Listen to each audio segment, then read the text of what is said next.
rahimakumullah, ittaqullah haqqa tuqatih wa la tamutunna illa wa antum muslimun. Marilah senantiasa kita bersyukur atas kehadirat Allah Subhanahu wa taala, yang mana dengan kehadirat Allah taala juga sehingga pada malam hari ini kita masih dianugerahkan Allah, diantaranya anugerah hidup, anugerah kesehatan, kesempatan, tauhid, iman, Islam, insyaallah ma'rifatullah. Selawat teriring salam senantiasa tercurahkan kepada baginda Nabi besar kita Muhammad Rasulullah Sallallahu Alaihi Wasallam, kepada keluarganya, sahabatnya. Insyaallah kita mengikut setia beliau sampai akhirul hayat. Bapak Ibu jamaah sekalian, ketahuilah bahwasannya tiap-tiap yang diciptakan atau dijadikan oleh Allah ini itu pada maknanya, hakikatnya tidak ada yang kekal abadi. Disebut dalam istilahnya baharu Adam, artinya rusak binasa. Baik pun jasad kita, jabatan kita, harta benda dan lain sebagainya, semua itu tidak kekal. Yang kekal hanya zat wajib berwujud hakiki mutlak yang bernama Allah. Dialah Allah yang awal tiada permulaan, akhir tiada berkesudahan. Dia zahir, dia pula yang batin. Kalau kita mengutip apa yang disampaikan mukadimah oleh Ustaz Wawan tadi, Allah itu sebetulnya sebuah nama. Tatkala disebut namanya Allah, tulisan alif lam lam ha itu adalah nama ismu zat. Nama zat Allah apa disebut itu nama yang agung. Maka semua asma Allah itu, baik yang termaktub di dalam Al-Quran 30 juz ataupun di alam kabir ini, semuanya asma dan sifat itu terhimpun pada satu nama, lafaznya Allah. Kalau dibaca, kalau diceraikan hurufnya alif lam lam ha. Seperti saya misalnya namanya Muhammad Hussein, ya. Muhammad Hussein itu nama, ada orangnya, ya. Nah Allah itu nama, ada diri zatnya. Tapi beda antara zat qadim dengan sifat baru, zat baru. Zat qadim tidak berbentuk, tidak berupa, tidak bergerak-gerak. Dia yang menggerakkan semua zat baru dan sifat baru. Maka dikatakan zat yang laisa kamitslihi syai'un wa huwas samiul basir. Namun walaupun zat Allah yang wajib ada, pasti ada, mustahil tiada itu. Tidaklah berbentuk dan tiadalah berupa, namun wajib dikenal. Wajib dikenal. Kenapa kita harus mengenal Allah? Karena sungguh naif dan sungguh tidak sempurna kalau seorang abdi, seorang budak mengabdi kepada sang raja yang tidak dikenal. Saya ajak berpikir dengan bahasa filosofi akal. Istilahkan kita seorang hamba budak untuk mengabdi kepada sang maharaja. Apakah mungkin pengabdian itu menjadi abdi yang hakiki kalau kita tidak pernah mengenal dan merasakan sang maharaja yang memelihara kita? Maka di dalam hadis qudsi Allah berfirman, awal bil ma'rifatullah, awal agama itu mengenal Allah. Artinya bermula orang beragama itu mengenal zat Allah yang dia pertuhankan, yang dia sembah. Maka rukun iman amantu billah dengan dua kalimat syahadat, rukun Islam itu satu paket. Rukun iman amantu billah, beriman kepada Allah. Rukun Islam syarat itu beragama Islam mengikrarkan 2 kalimat syahadat.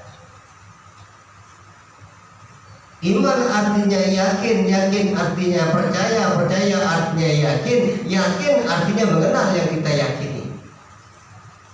Misalnya aku yakin dengan si fulan karena saya kenal betul dengan si fulan dan pernah bertatap wajah istilahnya, dan saya tahu persis wataknya si fulan, sehingga berani saya mengatakan benar si fulan ini memang baik, memang orang yang benar dan lain sebagainya.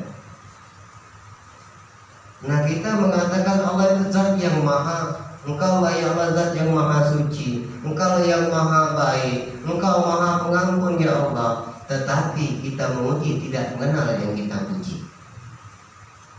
Padahal dia wajib ada, pasti ada, mustahil tiada. Maka dalam sifat 20 dikatakan wujud artinya ada, pasti ada, mustahil tiada. Walaupun tidak berbentuk, tidak berupa. Pertanyaannya, kalau wajib ada, pasti ada, berarti wajib dikenal, mustahil tidak bisa dikenal. Kalau yang tidak bisa dikenal, yang tidak wajib ada. Itu dalam kajiannya. Nah, maka awal agama itu mengenal Allah, sebutan namanya Allah, cara kita memuji. Karena awal nama Allah kan tatkala dijadikan Ruh Muhammad Rasulullah sebetulnya. Itulah awal pujian kepada Allah. Cuma disebut dengan kata Robbi.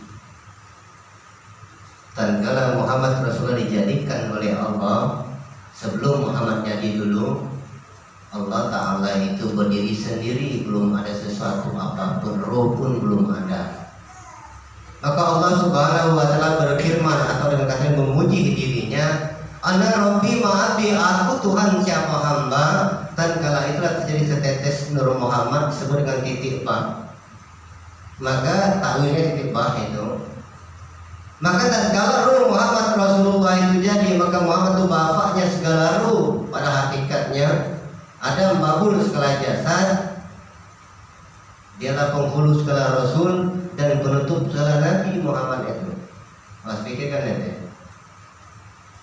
Muhammad itu penghulunya rasul dan penutup segala nabi. Jadi tidak ada nabi dan rasul setelah Muhammad. Karena dialah roh yang pertama diciptakan oleh Allah daripada nur zat Allah, diri Allah itu sendiri. Tatkala Muhammad Rasulullah jadi, Allah berfirman kepada Rasulullah, Alastu birabbikum, adakah aku Tuhan kamu? Qalu bala sayyidina. Dari Muhammad Rasulullah di zaman ruh saja pada sudah menjadikan rahmat lil alamin, sudah mengatakan benar, kami bersaksi engkau adalah Tuhan kami. Betul, engkau itu Tuhan kami. Seluruh alam sudah diajak walaupun belum jadi. Dari Muhammad Rasulullah, maka di Nur Muhammad, saya singkatkan saja dapat langsung dengan ininya, terus kata simpel, tidak pakai usul lagi. Maka jadilah langit bumi beserta isinya Nur Muhammad Rasulullah. Itulah maka maknanya para malaikat Allah dan malaikat berselawat atas Nabi dari Jumat tadi kan. Itu dibacakan khotib setiap Jumat. Inna Allah wa malaikatahu yusalluna 'alan nabi. Sesungguhnya Allah dan para malaikat berselawat atas Nabi. Allah tidak berkalam karena Allah bukan sifat bahan. Arti selawat itu hubungan Allah kepada Nabi dan Rasul, Rasul dan Nabi jadi nur zat Allah. Arti malaikat berselawat itu arti malaikat itu kita malaikat kekuasaan, artinya seluruh alam itu berselawat atas Nabi. Bukan dia membacakan Allahumma sholli ala Muhammad, hakikatnya semua alam dijadikan nur Muhammad Rasulullah. Itu hubungan langsung. Maka sebenarnya kita ini bertemu dengan Nabi. Kalau ngerti tadi, bertemu setiap saat.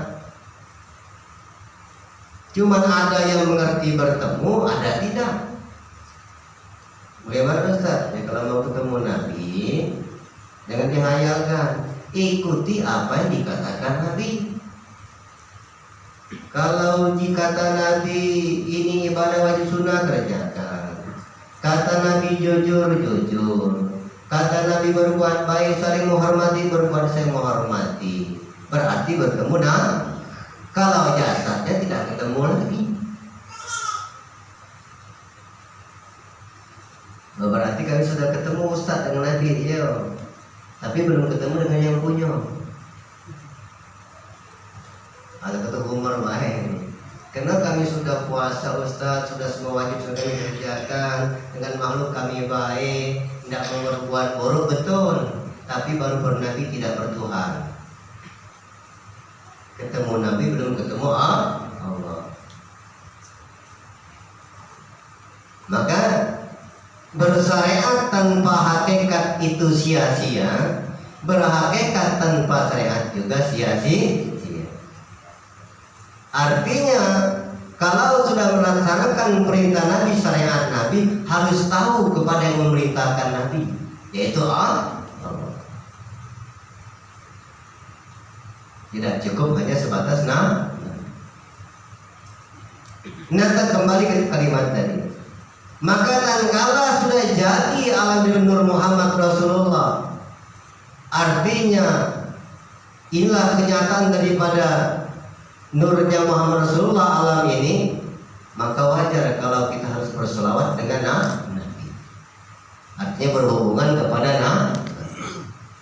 Perlu digarisbawahi dalam Al-Quran, Islam rahmatil alamin. Islam itu rahmat, kasih sayang seluruh alam.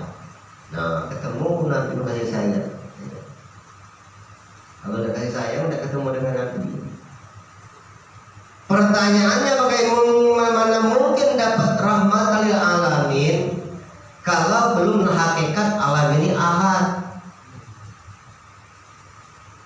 Hakikat alam ini satu.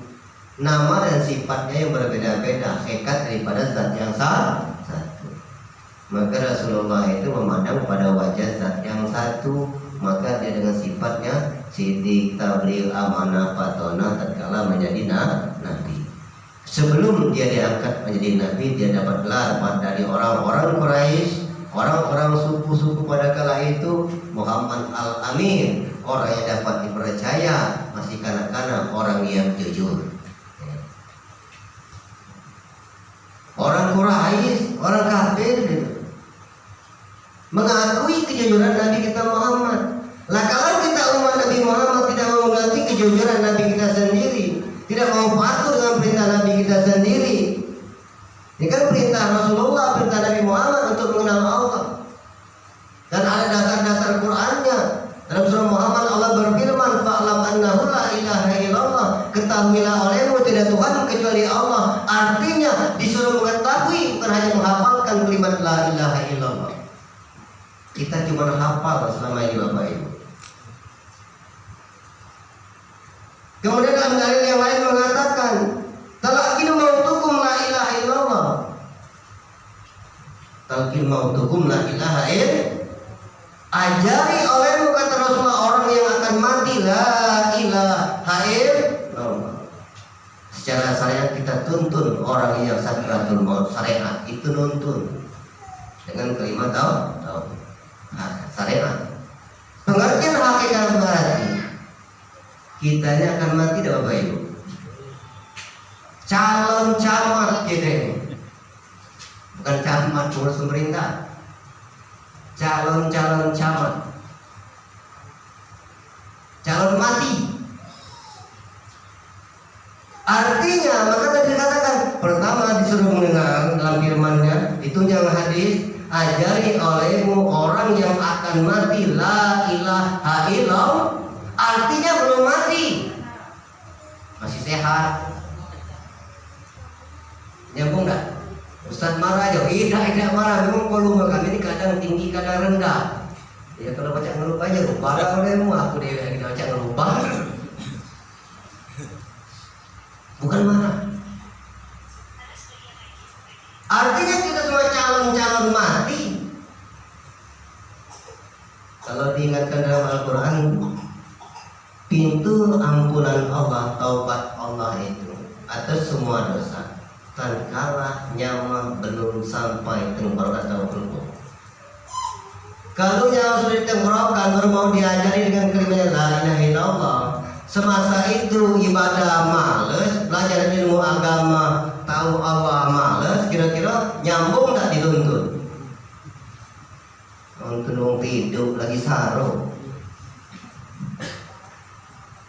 wong pingsan, bisa ketidur pingsan, baca tak nontonnya.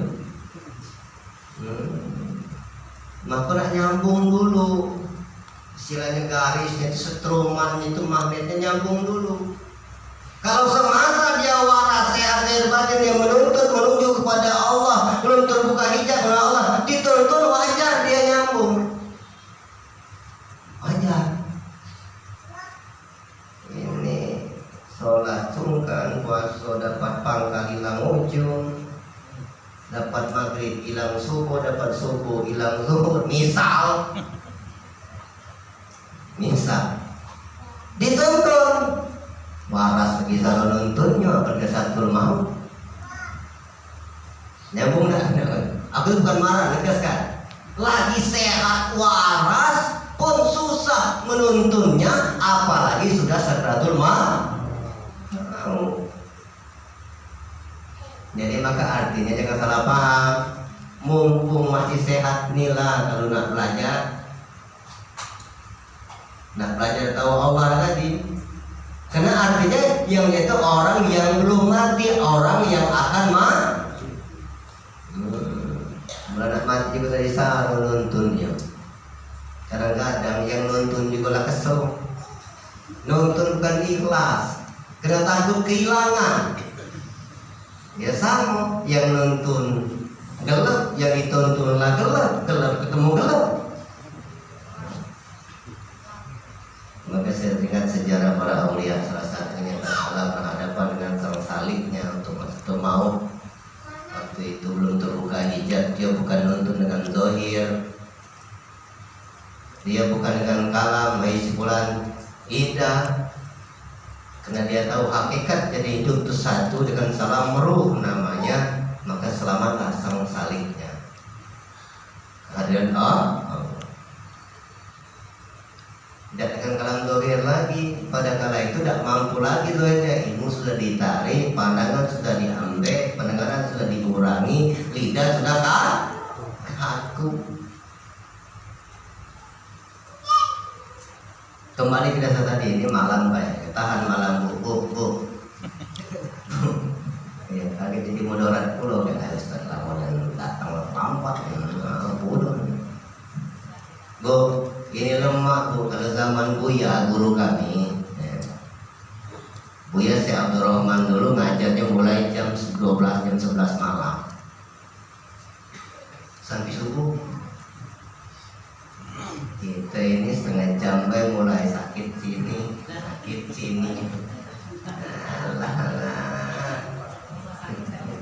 Banyak tempat sakitnya. Siang tadi begawi Ustaz, ke kebun capek. Ndak kati yang ndak capek, cuman jangan dirasakan.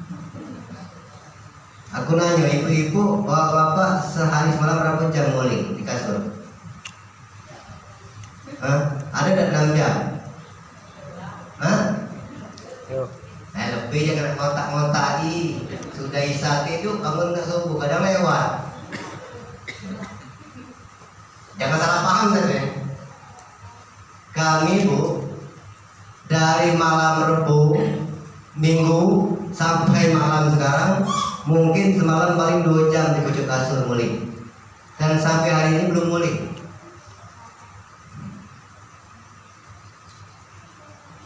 Jangan dirasakan. Aduh, wangi tambah dirasakan tambah sakit. Jadi manja. Itulah kehendak hawa nafsu.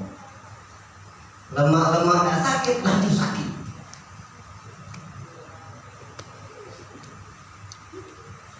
Duduk baik. Rokok rewang ibu. Kalau kami rokok kan kopi rewang. Baru nak nguling ya, assalamualaikum Ustaz. Apa? Ada tamu menjana. Iya. Duduk lagi. Jangan dirasakan Pak. Nah bagaimana caranya jika memandang pada wajah Allah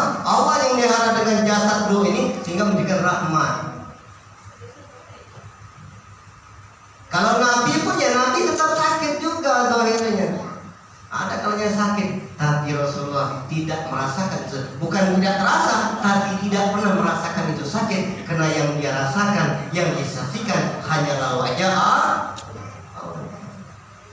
Nyamuk tak kena tu, kakek kamu nak hilang rasa sakit, tak kan hilang.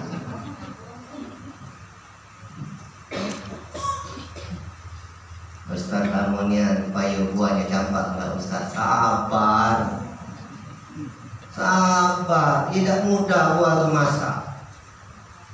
Dari kembang jadi putih pernah dua dikit, dua baru nak masak kalu sampai masak kalau jadi putih lenyampak. Awas itu sindiran ya tuh, yang nganggap kaki betobat. Ay masih muda aja bro, sabar banyak ngaji marifat kajian tasawuf itu untuk wong tua. Kalau yang muda-muda jangan kaget gila udah baca kayo, itu bohong begitu. Bohong begitu. Tidak ada istilah orang muda-muda kaget tahu yang bisa kayo. Tergantung janji qadar kita kepada Allah sebelum terlahir ke alam dunia. Tidak ada istilah. Wahai orang ngaji tasawuf nanti gila, tidak ada istilah gila-gilaan. Yang galak gila itu bapak ibu yang masa ilmu saub. Kayak ngamalkan soro aldin, ngamalkan soro apa tuh daun anti besi biar tahan tembak. Ngamalkan soro aldin nggak ketemu jin. Awak manusia nggak ketemu jin. La ilaha illallah. Ya manusia ketemu manusia memang. Nggak berubah kudrat. Macam-macam. Maka di sini otomatis itu termasuk sih hobi. Maka caranya untuk tahu pada Allah itu tidak sulit, jangan dipermudah dan jangan dianggap sulit.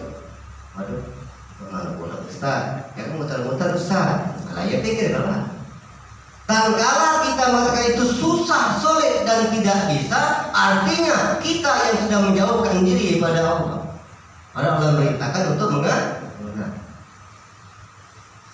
Dikuncinya hanya tawakal dan berserah diri dan senantiasa berjuang mentelaah dan mengkaji.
Allahumma bihaqi ummatan محمد صلى الله عليه وسلم اللهم بحق بعتقاد وبحق بالتوحيد وبحق بالإيمان وبحق بالمعرفة وبحق الإسلام وبمحمد النبي وباليوم الأخير ربنا آتنا في الدنيا حسنة وفي الآخرة حسنة وقنا عذاب النار ما يشاء كان ولم يشاء ولم يكن إنما أمره إذا أراد شيئا أن يقول له كن فيكون وصلى الله على سيدنا محمد النبي الأمي وعلى آله وصحبه وسلم سبحانك ربك رب العزة عما يصفون سلام على المرسلين